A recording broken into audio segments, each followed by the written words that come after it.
같이 드디어 말씀을 마지막으로 나누고요. 또 돌아오는 금요 기도회 시간에 같이 찬양하고 또 기도하고 말씀 듣는 시간을 이어갔으면 좋겠습니다. 오늘 누가복음의 말씀을 같이 읽었습니다. 중요한 본문인데요. 왜냐하면 예수님이 십자가에서 돌아가시기 전 마지막으로 가장 집중적으로 하신 기도입니다. 이 부분이 왜 중요할까요? 가장 중요한 순간, 가장 중요한 일을 앞두고서 자신의 진짜 모습이 드러나기 때문에 그렇습니다. 여러분 그렇지 않습니까?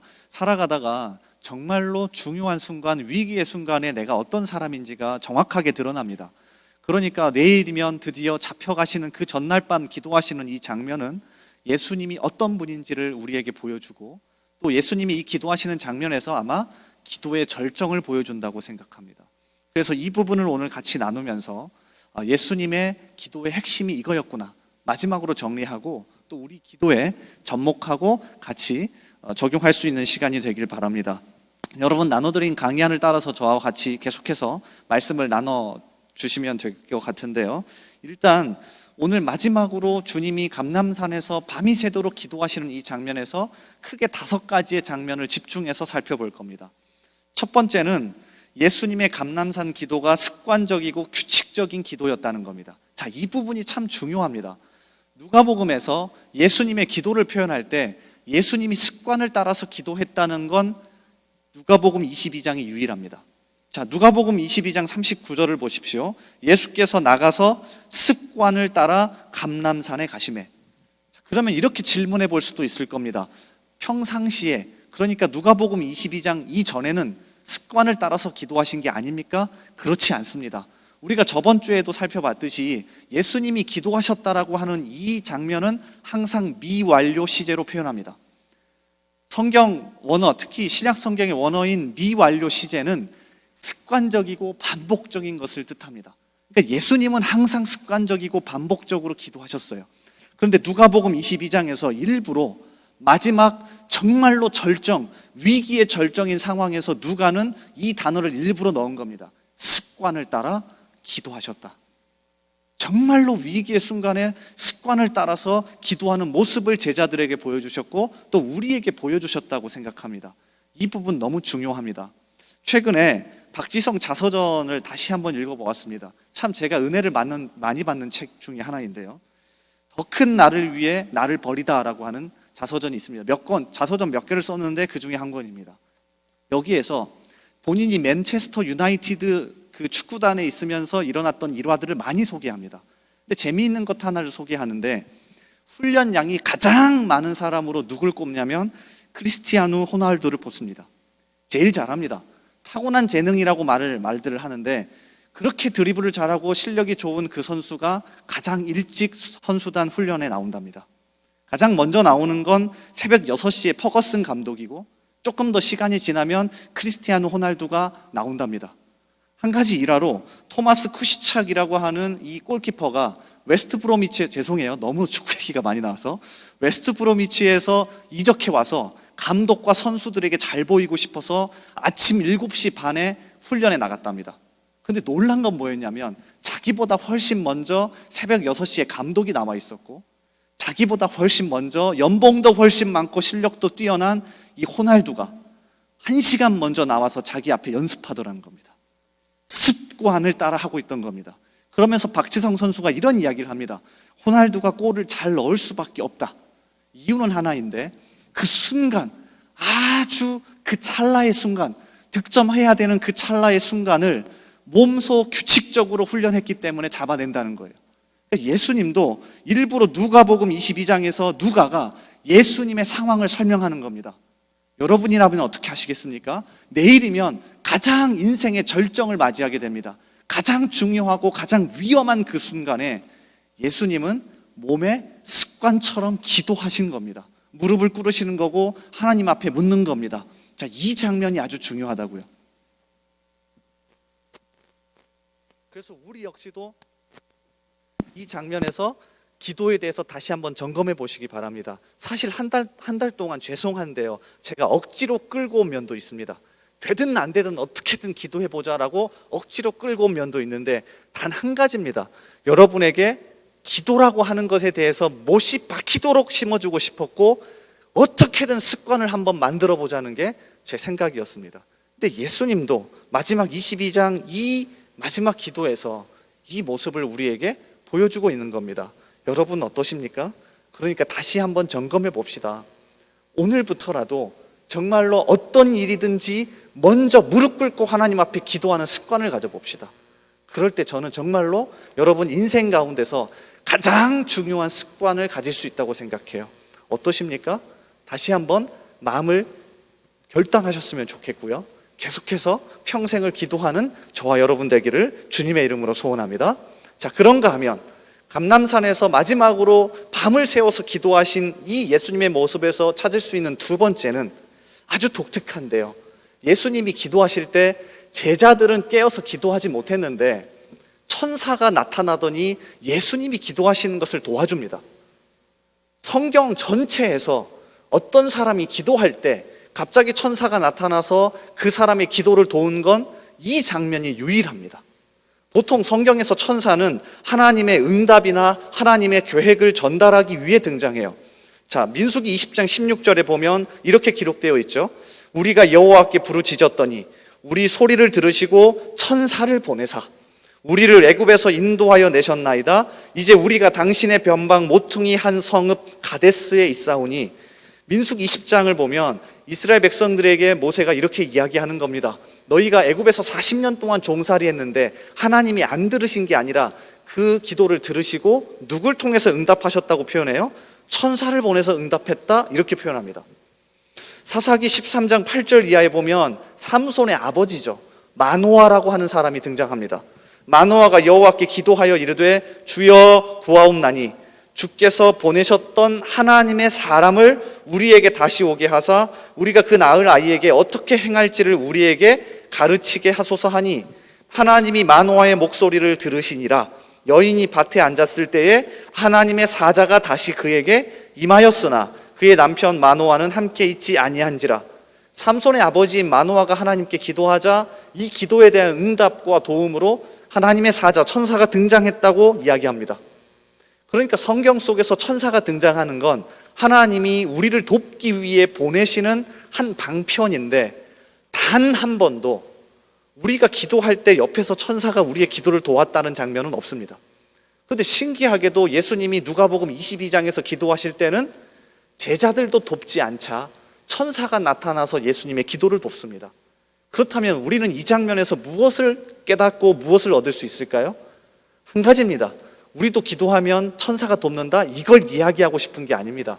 누가복음 22장에서 누가가 이 모습을 표현하는 건 여러분이 기도하기만 한다면, 여러분이 무릎 꿇고 주님 앞에 나와 기도하기만 한다면 반드시 누군가가 돕고 있다는 사실을 보여주고 싶었습니다. 그게 목표입니다. 예수님도 주변에 도와줄 사람이 없습니다. 그렇죠. 제자들도 자고 있고요. 그 누구도 예수님의 기도를 돕지 않는데 그래서 천사가 나타나 예수님의 기도를 돕는 장면을 보여주는 겁니다. 왜입니까? 우리가 기도하기만 한다면 하나님이 반드시 그 기도가 계속해서 진행되도록 도우시겠다는 거예요. 너무 감사하지 않습니까? 조금 더 적용을 해보면 신약 성경에 와서 우리 모두는 성령을 받았죠. 예수의 영, 하나님의 영인 성령을 받았죠. 그래서 그 성령이 여러분이 기도할 때 돕겠다고 약속하십니다. 우리 말씀 한 구절 한번 찾아볼까요? 로마서 8장 26절 이하의 말씀입니다. 아주 유명한데요. 띄워주실래요? 한번 같이 읽어보겠습니다. 자, 26절, 27절 우리 크게 한번 읽어봅니다. 자, 시작. 이와 같이 성령도 우리의 연약함을 도우시나니 우리는 마땅히 기도할 바를 알지 못하나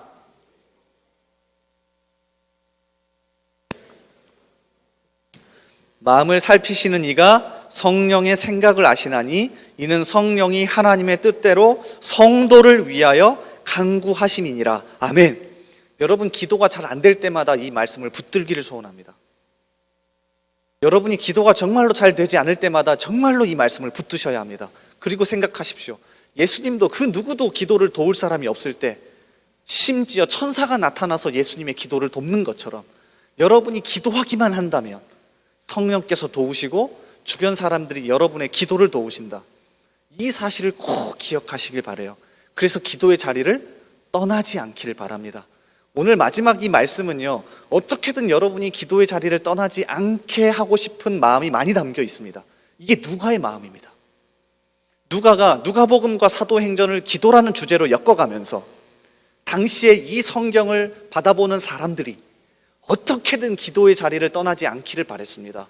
예수님도 정말로 기도하기 힘든 그 순간이지만 하나님이 천사를 보내서 도운 것처럼 여러분 역시 마찬가지입니다.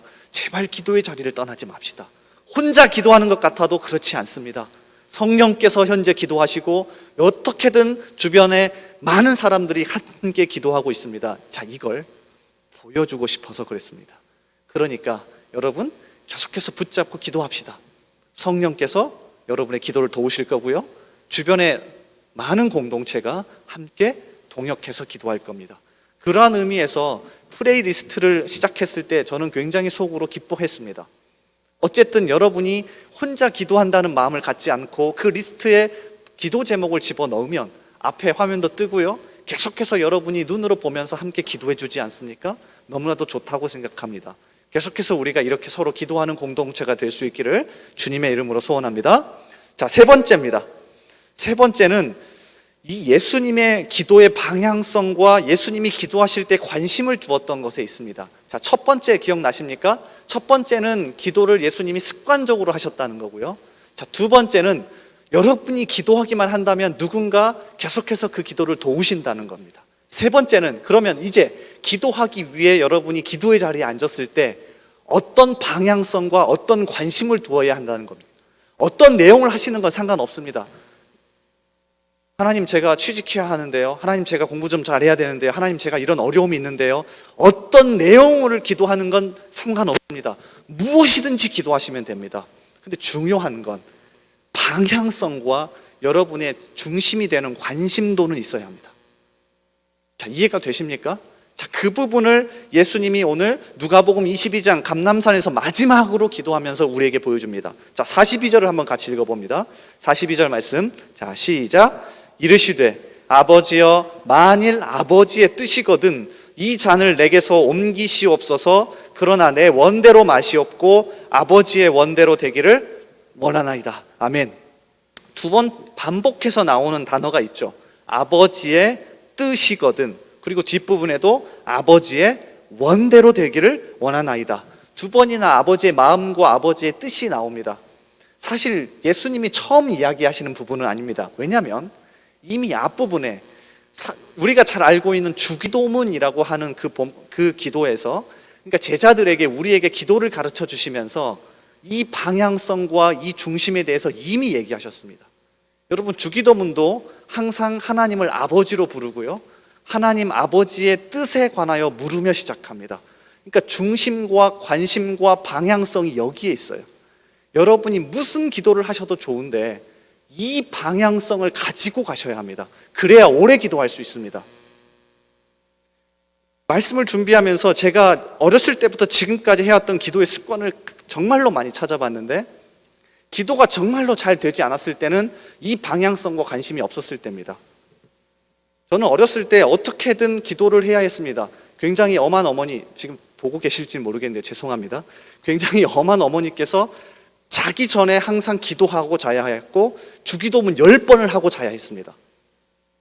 그러니까 주기도문 10번을 하는데 졸리다 보니까 한 번을 더 할 경우도 있잖아요. 이게 너무나도 싫어서 이쑤시개 10개를 가져다 놓고 한 번 할 때마다 내려놓았습니다. 10번만 어떻게 채우고 기도하고 자려고. 그 다음에 기도도 5분에서 10분을 채워야 하는데 채우기가 어렵잖아요. 그래서 순서를 정했습니다. 아버지, 어머니, 나, 동생, 그다음에 교회 목사님, 누구. 근데 시간이 부족하니까 어디까지 가냐면 이제 돌아가신 할아버지, 할머니, 여기도 안 되니까 증조, 고조까지 가는 거예요. 그래서 어떻게든 5분, 10분 시간을 채우기 위해서 노력했습니다. 정말로 기도하는데 시간도 안 가고 왜 이거 기도하는지 모르겠다고요. 심지어 우리 집이 아니라 다른 곳에 가더라도 기도하고 자야 했습니다. 쉽지 않죠. 그러면서 조금씩 제가 어느 정도 기도에 대해서 트이기 시작한 건 바로 이 방향성과 관심이었습니다. 일단 누구에 대해서 기도하자, 이거는 죄해버리고 일단 내가 하나님을 지금 만나는 자리니까 하나님께만 집중해보자. 하나님이 내 아버지니까 한번 집중해보자. 아니 다른 기도 제목 필요 없고 그냥 하나님 저 여기 왔습니다. 지금 나 졸리는데 지금 왔어요. 하나님 어떻게 하실 거예요? 이거 끝나고 지금 주기도문 10번도 해야 되는데 어떻게 하실 거냐고요. 그냥 집중해 보았습니다. 방향성과 하나님께 관심을 두어 보았습니다. 그러면서 점점 기도 시간도 늘어가고 점점 깊이 있는 기도의 방향으로 나아갑니다. 그러니까 이 작업을 여러분이 같이 한번 해보셨으면 좋겠습니다. 어떤 기도의 제목과 내용도 중요합니다. 그런데 현재 내가 이걸 누구와 이야기하는 게 중요한 건 아닙니까? 누구에게 이야기하는 게 중요한 건 아닙니까? 요아킴 예레미야스라고 하는 독일의 아주 유명한 신학자가 있어요.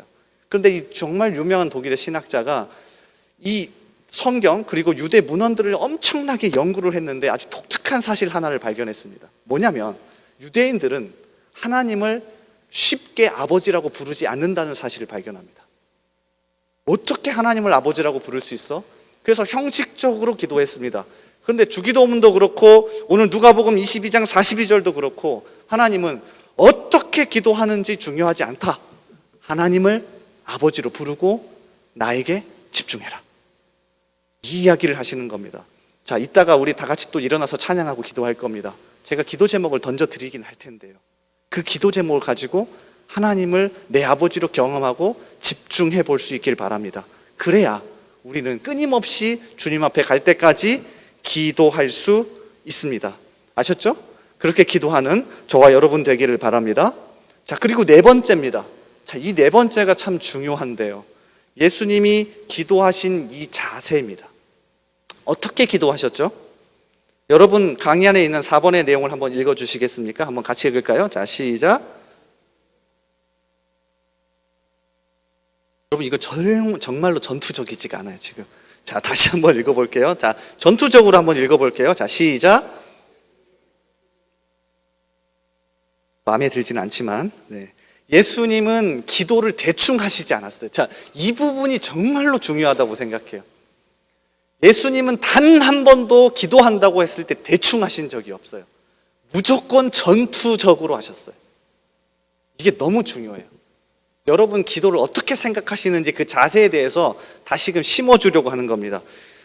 22장 44절을 보세요. 예수께서 어떻게 해요?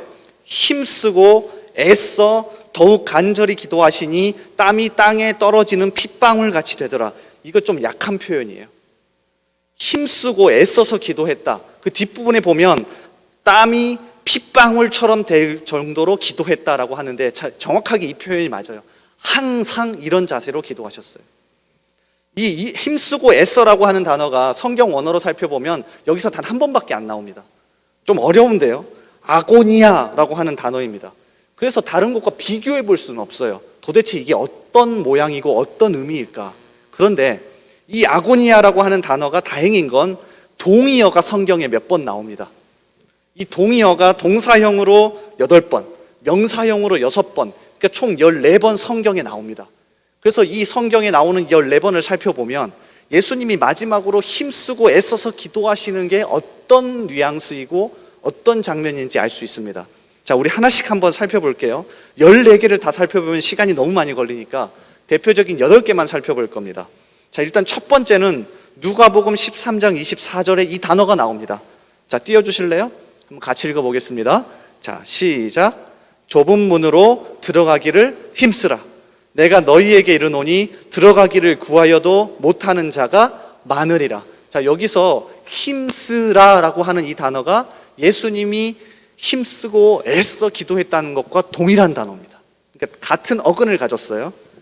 그러니까 어떤 뜻입니까? 누가복음 13장 24절은 구원을 설명하면서 좁은 문으로 들어가는 것을 힘쓰라고 이야기합니다. 그러니까 생명을 걸고 목숨을 걸고 구원의 길로 들어가는 것과 예수님이 기도하는 것을 같은 관점에서 보고 있습니다. 그 정도로 기도하라는 거예요. 자, 말을 바꿔볼까요? 여러분 내 눈앞에 지금 목숨이 왔다 갔다 합니다. 목숨이 왔다 갔다 합니다. 어떻게 기도하시겠습니까? 어떻게 기도하시겠습니까? 여전히 그냥 이렇게 정말 힘없이 앉아있는 것처럼 이렇게 하나님 살려줘요. 이렇게 기도하시겠습니까? 이 부분이에요. 그런 사람 없습니다. 가끔 제 아이와 바깥에 산책하는 걸 즐겨 하는데요. 자동차가 오는데 제 아이가 못 본다. 그럼 제가 어떻게 이야기할 것 같습니까? 아, 차 오네. 아닙니다. 저는 큰 소리를 쳐서라도 피해! 이리 와! 라고 할 겁니다. 그렇게 예수님이 기도하셨다는 겁니다. 힘쓰고 애써 기도하셨다는 건 이 기도에 내 생명이 달려있다 생각하고 정말 전투적으로 기도한 겁니다. 자, 이 자세 꼭 기억하십시오. 두 번째, 요한복음 18장 36절 말씀 우리 같이 읽습니다. 자, 시작. 예수께서 대답하시되 내 나라는 이 세상에 속한 것이 아니니라. 만일 내 나라가 이 세상에 속한 것이었더라면 내 종들이 싸워 나로 유대인들에게 넘겨지지 않게 하였으리라. 이제 내 나라는 여기에 속한 것이 아니니라. 자, 여기에서 내 종들이 싸우다는 단어가 예수님이 애쓰고 힘써 기도했다는 것과 같은 뜻을 가지고 있습니다. 어떤 상황입니까? 예수님이 유대인들에게 넘겨지지 않도록 만약에 내 종과 나를 지키는 사람들이 있었으면 목숨 걸고 싸우지 않겠느냐? 자, 그 말을 하는 겁니다. 그렇지 않겠습니까? 내 앞에서 예수님이 잡혀가는데 내가 정말 예수님을 지키는 사람이라면 목숨 걸고 예수님을 지키지 않겠어요? 그렇게 기도하라는 겁니다. 아주 독특하죠. 자, 세 번째, 고린도전서 9장 25절입니다. 제가 읽어드릴게요. 이기기를 다투는 자마다 모든 일에 절제하나니 그들은 썩을 승리자의 관을 얻고자 하되 우리는 썩지 아니할 것을 얻고자 하노라. 자, 사도 바울이 고린도 교회에 편지를 보내면서 이기기를 다투는 자, 올림픽 대회에 참가하는 사람을 이야기합니다. 선수를 이야기해요. 그 선수가 이기기 위해서, 메달을 따기 위해서 평생 열심히 훈련해서 대회에 참가하는 장면, 그 장면으로 기도하는 것을 표현하는 겁니다. 제가 그래서 그 선수촌에서 어떻게 훈련을 하는지를 한번 들어가서 스케줄을 한번 받아봤거든요. 어마어마하더라고요. 일단 아침 6시에 기상을 해요. 기상, 점호, 그 다음에 새벽 운동을 하고요. 새벽 운동이 끝나면 아침 식사하고 40분 휴식한 다음에 다시 오전 운동을 하고 점심 먹고 잠시 쉬었다가 다시 오후 운동을 하고요. 저녁 먹고 잠시 쉬었다가 또 운동하고 점호하고 잡니다. 대단하지 않습니까? 이 정도의 열정을 가지고 기도하는 장면이 예수님이 힘쓰고 애써 기도했다는 것과 동일한 선상이 있습니다. 여러분 어떻게 기도하고 계시나요? 네 번째입니다. 골로새서 1장 28절부터 29절에 있습니다. 제가 읽어드릴 테니 눈으로 따라오십시오. 우리가 그를 전파하여 각 사람을 권하고 모든 지혜로 각 사람을 가르침은 각 사람을 그리스도 안에서 완전한 자로 세우려 함이니 이를 위하여 나도 내 속에서 능력으로 역사하시는 이의 역사를 따라 힘을 다하여 수고하노라. 자, 이 부분은 여러분이 사역자가 아니기에 이해가 잘 안 될 수도 있겠지만 사도 바울이 골로새 교회 성도들에게 내가 너희를 훈련시키고 양육시키는데 목숨 건다는 뜻입니다. 무슨 말인지 잘 이해가 안 되실 수도 있습니다. 여러분은 훈련을 시키는 사람의 입장이 아니니까. 근데 바울이 지금 그 얘기하는 겁니다. 나는 너희를 키워내고 양육하는데 목숨 걸었다. 근데 이 단어와 예수님이 기도한다는 단어와 동일한 겁니다. 저는 여러분에게 성장반을 하고 그 다음에 새가족 교육도 하고 제자반을 하는데 이 심정으로 할 겁니다. 하다가 죽어도 좋다. 내가 죽든 여러분이 죽든. 근데 그 심정으로 기도하라는 겁니다. 자, 이어지는 골로새서 4장 12절도 이와 비슷합니다. 그리스도 예수의 종인 너희에게서 온 에바브라가 너희에게 문안하느니라. 그가 항상 너희를 위하여 애써 기도하여 너희로 하나님의 모든 뜻 가운데서 완전하고 확신 있게 서기를 구하나니. 영어 성경은 스트러글이라고 표현을 했는데요, 투쟁한다, 싸운다라고 표현을 했어요. 독특해요. 사도 바울이 골로새 교회 성도들에게 나는 너희를 예수 안에 세우고 양육하기 위해 목숨 걸 거고 너희의 멱살 잡고 싸우듯이 어떻게든 끌고 갈 거야 라고 이야기합니다. 이렇게 기도하라는 겁니다. 잘 생각해 보십시오. 우리 이렇게 기도 안 할 겁니다. 그러니까 기도의 야성이 사라져 버렸습니다. 자, 제가 진짜 중요한 얘기 하는 겁니다. 성경에 단 한 번도 기도는 전쟁이 아닌 것처럼 표현한 적이 없습니다. 성경에 단 한 번도 기도는 단순하게 대충 하라고 그냥 뭐 필요하니까 의무적으로 이렇게 기록한 적이 없습니다. 예수님이 표현하신 것처럼 기도한다면 전쟁에 임하는 자세로 하라고 가르칩니다. 그러니까 여러분 밥 먹을 때도 전쟁하듯이 기도하셔야 합니다. 여섯 번째입니다. 디모데전서 4장 8절 이하에 이렇게 되어 있죠. 육체의 연단은 약간의 유익이 있으나 경건은 범사에 유익하니 금생과 내생에 약속이 있느니라. 미쁘다 이 말이여 모든 사람들이 받을 만하도다. 이를 위하여 우리가 수고하고 힘쓰는 것은 우리 소망을 살아계신 하나님께 두미니 곧 모든 사람 특히 믿는 자들의 구주시라. 자, 이 디모데전서도 참 독특한 표현인데, 여러분이 경건을 연습하고 경건을 훈련하려면 예수님이 기도하신 것처럼 하라는 거예요. 모든 게 연결되어 있습니다. 모든 게 연결되어 있습니다. 오늘 말씀을 듣고 굉장한 부담감을 느끼시는 분도 있을 수 있다고 생각합니다. 그런데 이게 성경의 말씀입니다. 예수님은 목숨 걸고 기도하셨고, 이 기도하는 나오는 장면들도 단어들을 살펴보면 우리의 경건, 우리가 양육받는 것, 우리가 실생활에서 기도하는 것, 모든 것과 연관되어 있습니다. 그래서 마지막 일곱 번째 그리고 여덟 번째 같이 한번 그냥 살펴보겠습니다. 디모데전서 6장 12절 믿음의 선한 싸움을 싸우라. 디모데후서 4장 7절 나는 선한 싸움을 싸우고 나의 달려갈 길을 마치고 믿음을 지켰으니, 마치 자신이 복음을 전하고 사명을 감당하는 걸 목숨 걸어 싸우는 것처럼 표현합니다. 지금까지 8가지의 장면을 살펴봤는데 단 한마디로 정리할 수 있을 것 같아요. 제가 여러분 강의 안에 표현해 놨는데요. 헬라어 학자 스타우퍼라고 하는 사람이 아주 잘 정리를 했습니다. 임박한 결정이나 위험을 앞두고 온 힘을 최상으로 집중하는 것. 여러분 정말로 제가 부탁합니다. 이 문장은 잊어버리지 마십시오. 이 문장은 잊어버리지 마십시오. 임박한 결정이나 위험을 앞두고 온 힘을 최상으로 집중하는 것. 이게 기도입니다. 청년들이 이 기도의 야성을 회복하길 원합니다. 여러분 이따가 기도하실 때 소리 좀 질러도 괜찮아요. 옆에서 들으면 어떻습니까? 조금 이렇게 모든 걸 걸고 한번 기도해 봐도 괜찮다고 생각합니다. 왜? 그게 성경은 기도라고 가르칩니다. 기도의 전쟁 없이도 모든 게 괜찮다? 이거 진짜 나약한 거예요. 그래서 저에게 찾아와서 상담하고 저에게 찾아와서 여러 가지 이야기를 듣고 우리 같이 기도해 보자고 했을 때, 여러분 만약에 목사님 기도할게요 한 다음에 대충 기도하려고 마음먹었다? 큰 착각하시는 겁니다. 저는 여러분 놓고 제가 죽을 둥 살 둥 기도하겠습니다. 그러니까 여러분도 이런 자세로 기도하셔야 합니다.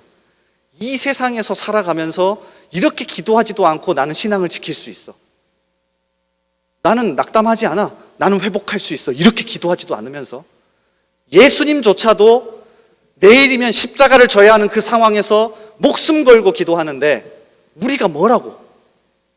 목사님 이런 어려운 문제가 있고 이런 결정해야 될 문제가 있는데, 이렇게 기도하지도 않으면서 잘 될 거라고 생각하는 것 자체가 이건 엄청난 오만이자 교만 아닙니까? 저는 그렇게 생각합니다. 무릎을 꿇지 않으면서도 내가 세상에 나아가서 흔들리지 않고 잘 살 수 있을 거야, 이건 엄청난 오만이자 교만 아닙니까? 저는 그걸 오늘 예수님이 확실하게 우리에게 보여준다고 생각합니다. 나도 봐라, 땀이 피가 되도록 전쟁하듯이 기도한다. 그래야 겨우 뭐 할 수 있다는 거예요? 내일 가서 십자가 질 수 있어. 이 이야기 하는 겁니다. 그러니까 우리 같이 정신 차립시다. 저도 마찬가지고 여러분도 마찬가지고 같이 정신 차립시다. 정말로 이거 정말 중요한 부분입니다. 마지막으로 한 부분을 살펴보고 오늘 같이 찬양하고 기도하기를 원하는데요. 이렇게 예수님이 적극적으로 목숨 걸고 전쟁처럼 기도했을 때 기도에 대한 응답은 뭐였습니까? 하나님이 피할 길을 주셨습니까? 아니요. 그래, 사랑하는 아들 잘 알겠다. 그러니까 내일 가서 십자가 줘 라고 하는 십자가를, 그러니까 잘 보시면 누가복음 22장, 23장, 24장을 꼭 읽어보십시오. 집에 가서. 그럼 예수님이 땀이 피가 되도록 기도하신 다음에 23장부터 갑자기 급속도로 십자가로 나아갑니다. 분명히 자기의 사명을 가지고 하나님 어떻게 해야 될까 기도했는데 하나님의 응답은 그래, 죽더라도 그 길 가야 돼. 라고 하면서 예수님은 정말로 그 길을 가십니다. 그럼 도대체 십자가가 뭐길래 그런 겁니까? 예수님은 자신의 사명과 목숨을 걸고 기도했는데 드디어 내일부터 십자가를 향하여 완벽하게 달려가는데 도대체 십자가가 뭐길래? 이 부분을 조금 나누고 싶었습니다. 그래서 세 가지 종류로 정리를 같이 하고요, 말씀을 마칠까 합니다. 예수님의 십자가에 대해서 크게 세 가지의 이론이 있습니다. 여러분이 많이 들어보셨을 겁니다. 예수님이 십자가를 지시는 것에 대해서 지금 보면 누가복음 처음부터 끝까지 이 십자가를 놓고 기도하시고 마지막으로 22장에서 목숨 걸고 기도하시면서 드디어 십자가를 지러 가시거든요. 대표적으로 첫 번째는 형벌대속론입니다.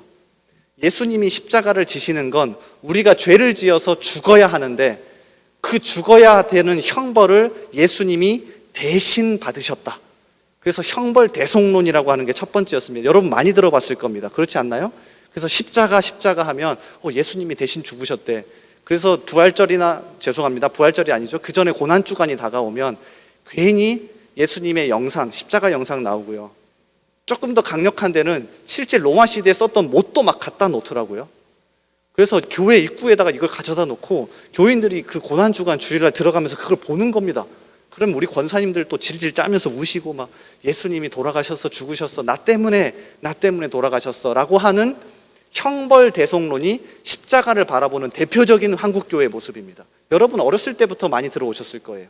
근데 이거에 약점은 있습니다. 십자가를 값싸게 만들어버립니다. 물론 십자가는 우리의 죄를 용서하시기 위해서 예수님이 지신 건 맞는데 그게 전부는 아닙니다. 그러니까 값싼 은혜론이라고 들어보셨나요? 십자가를 너무 값싸게 만들어버립니다. 우리가 죄를 지어서 형벌을 받아야 되는데 예수님이 대신 지셨다. 그게 전부가 아닙니다. 두 번째는 승리자 그리스도 모델입니다. 여러분 멜 깁슨 감독의 패션 오브 크라이스트라고 하는 영화 보셨나요?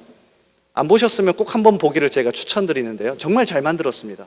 근데 이 영화 멜 깁슨 감독의 패션 오브 크라이스트가 두 번째 승리자 그리스도 모델을 정말로 잘 표현했습니다. 이 영화를 보면 중간중간 누가 등장하죠? 사단이 등장합니다. 사단이 자신의 계략으로 하나님의 아들 예수를 십자가로 몰아가서 죽였다고 생각합니다. 야, 드디어 내가 계략을 펼쳐서 몰아가는구나. 그런데 잘 보면 그 뒤에 더 큰 하나님이 이 십자가를 통하여서 구원하시는 장면을 그려내는 게 패션 오브 크라이스트입니다. 그래서 사단과 하나님의 대결로 십자가를 그려냅니다. 자, 근데 이것도 약점이 있습니다. 사단을 너무 높여놨습니다. 성경은 절대로 하나님과 사단의 구조만을 설명하지 않습니다. 그래서 이 부분도 우리가 조심해야 합니다. 세 번째는 치유자 그리스도 모델입니다. 이건 말 그대로인데요. 인간이 죄를 지어서 죽음이라는 병에 걸렸는데 이것을 치유하기 위해 예수님이 오셨고 십자가를 지셔서 우리를 고치셨다는 겁니다. 그러면 예수님은 단순하게 이것을 위해서 기도하신 분입니다. 정리해 볼까요? 예수님이 지금 목숨 걸고 기도하셨습니다. 전쟁하듯이 기도하셨습니다. 그래서 십자가를 지러 가시는 건데 만약에 형벌대속론이 전부라면 내가 너희의 죄를 없애기 위해서 기도했다. 이게 끝입니다. 두 번째, 승리자 그리스도 모델이 만약에 십자가의 전부라면 자, 내가 승리하기 위해 기도했고 죽었지만 승리했다. 자, 이게 전부입니다.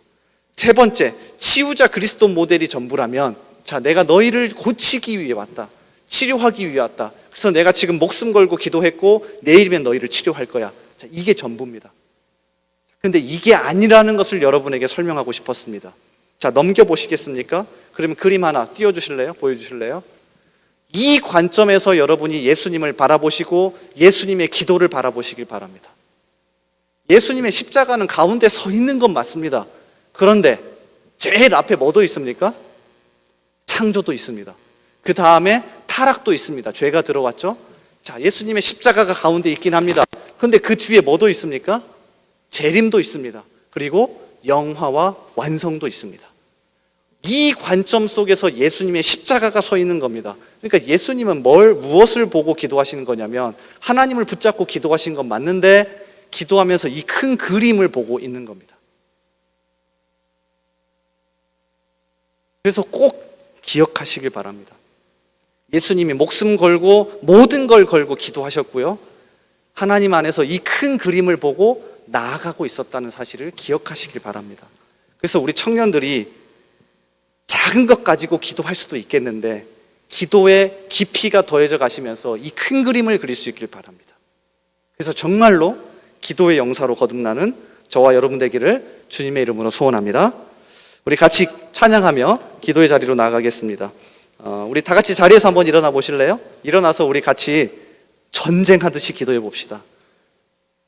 정말로 하나님 앞에 붙잡고 주님 아니면 안 됩니다 라고 하는 심정으로 한번 기도해 봅시다.